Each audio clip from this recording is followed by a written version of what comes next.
Assalamualaikum, balik lagi nih di channel aku, Fitriani Aurelia.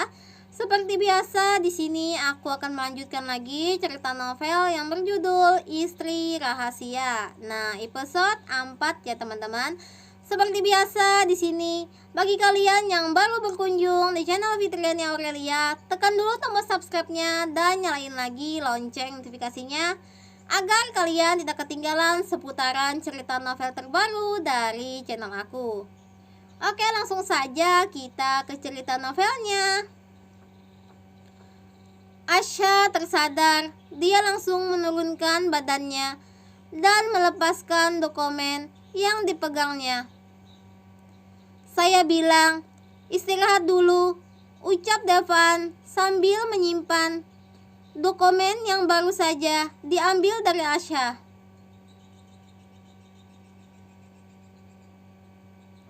Iya pak, jawab Asya pelan sambil menunduk.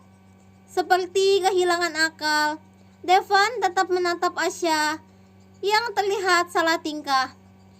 Dia sama sekali tidak mengalihkan pandangannya, terus menikmati wajah cantik sekretarisnya yang terlihat kikuk dan serba salah. Keduanya terdiam cukup lama. Sesekali Asya melihat Devan yang terus melihatnya, membuat jantungnya berdegup kencang. Kenapa terus melihatku? Apa karena marah? Karena aku tidak mendengarkan perintahnya tadi? Gumam Asya dalam hati. Hingga akhirnya Devan segera tersadar. Segera memalingkan wajahnya dan menyesali perbuatannya. Dia segera melanjutkan pekerjaannya, kembali melihat layar komputer di depannya. Kali ini giliran Devan yang terlihat salah tingkah. Bapak mau saya buatkan kopi? Sekalian saya mau ke pantry buat teh manis, ucap Asya sambil beranjak dari duduknya. Iya, kopi seperti biasanya, jawab Devan tetap sambil melihat layar komputer. Asya mengangguk dan pergi meninggalkan ruangan itu. Sepeninggalan Asya, Devan menghentikan aktivitasnya, menghembuskan napas panjang sambil menyandarkan tubuhnya pada kursi.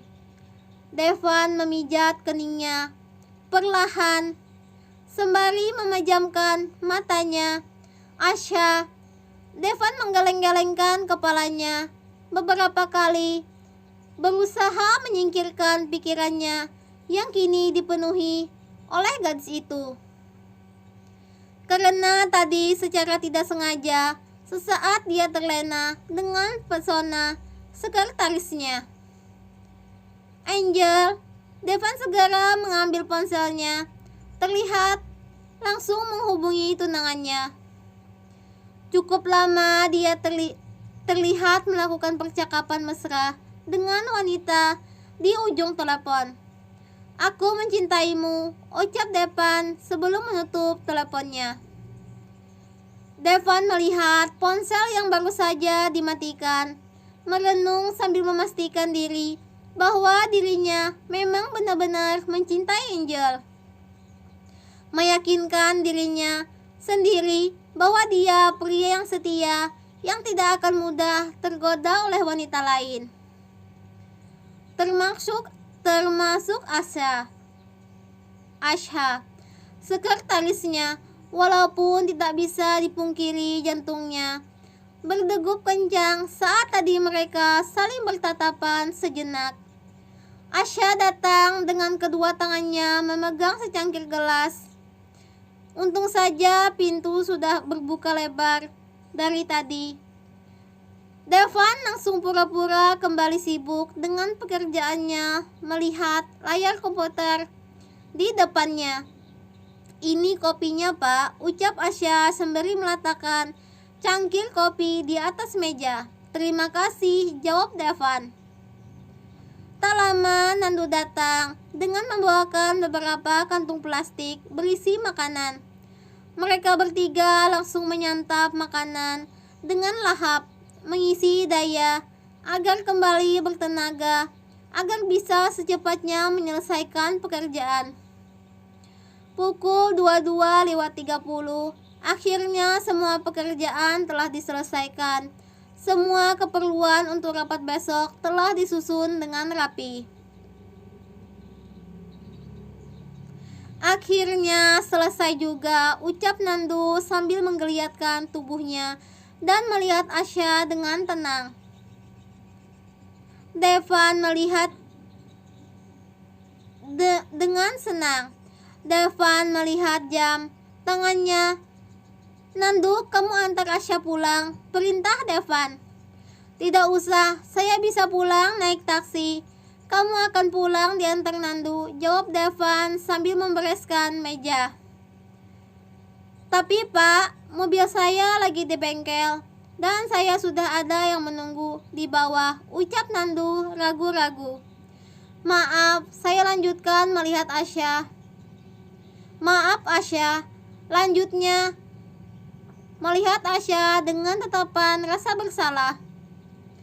Asya tersenyum, tidak apa-apa, saya bisa pulang naik taksi kok. Baiklah, saya akan antar kamu pulang, ucap Devan sambil berjalan melewati Asya dan Nandu. Asya kaget, dia melihat Nandu. Tidak apa-apa, ucap Nandu sambil menepuk pundak Asya. Pak Devan memang seperti itu. Dia tidak akan membiarkan sekretarisnya pulang sendiri. Dia sering melakukan itu juga pada sekretarisnya sebelumnya. Lanjut Nandu sambil mengiring Asya berjalan mengikuti direktur mereka. Mereka bertiga menaiki lift. Nandu turun di lantai 1 setelah berpamitan kepada Asya dan Devan. Nandu menghampiri seseorang yang sudah menunggunya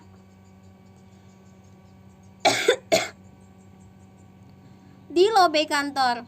Sedangkan Asya dan Devan masih berada di dalam lift menuju ke basement.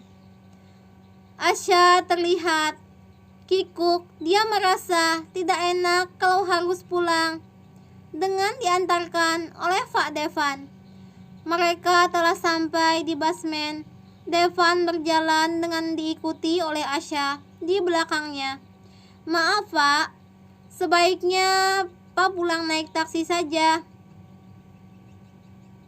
Maaf Pak, sebaiknya saya pulang naik taksi saja, ucap Asya seketika mereka sampai di depan mobil Devan. Masuklah, jawab Devan sambil menunjukkan pintu mobil. Dengan wajahnya tidak menghiraukan perkataan sekretarisnya. Asya menyerah. Pak Devan tetap bersikukuh akan mengantarkannya pulang. Akhirnya, walaupun dengan rasa tidak enak hati, dia masuk ke dalam mobil direkturnya. Kamu tinggal di mana? Tanya Devan sembari menghidupkan mesin mobilnya.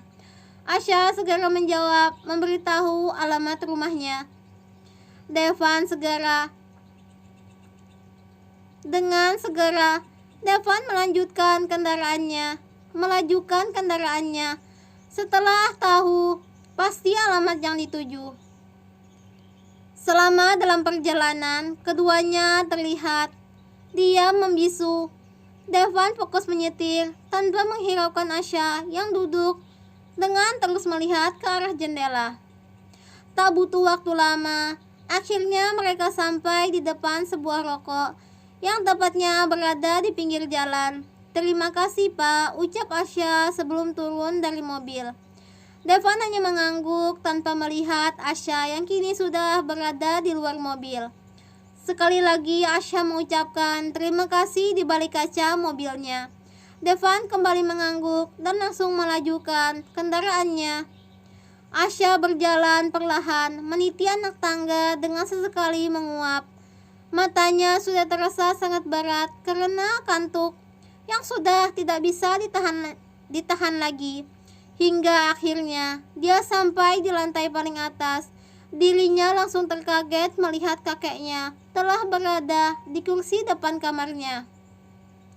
"Kakek," Aksya menghampiri kakeknya. "Kenapa kakek di sini? Ini sudah malam." "Kakek ingin menunggu kamu pulang. Aku kan sudah bilang akan pulang malam hari ini. Kenapa kakek masih menungguku?" "Kakek tidak tenang kalau kamu belum sampai ke rumah." Asha memeluk kakeknya. "Sekarang masuklah ke dalam, kek. Di luar dingin, nanti kakek sakit." Kakeknya mengangguk. "Kamu juga istirahatlah." Kakek menuruni tangga satu persatu hingga di lantai 2. Dia memasuki sebuah pintu. Kakek melihat Asha yang masih melihatnya. "Besok saja aku mengatakan kepadanya kalau hari Minggu nanti aku ingin mengajaknya untuk menemui seseorang." Devan sampai di apartemen mewahnya. Apartemen mewah miliknya, menghempaskan badannya ke atas sofa, mengendurkan dasinya sambil mencoba membuka sepatu dengan kakinya bergantian. Setelah sepatu terlepas, mengangkat kakinya satu persatu untuk membuka kaus kaki dan melemparkannya dengan asal. Dia langsung merogoh ponsel di kantong celananya. Dilihatnya, jam sudah menunjukkan pukul 11 malam. Ini layar ponselnya. Namun, itu tidak mengurungkan niatnya untuk tetap menghubungi seseorang. "Besok kita bertukar sekretaris." Devan langsung berbicara seketika. Gio mengangkat teleponnya. "Apa?" tanya Gio di ujung telepon keheranan. Nah, sudah selesai cerita novelnya. Aku Fitriani Febianti. Sampai ketemu di next video. Assalamualaikum warahmatullahi wabarakatuh.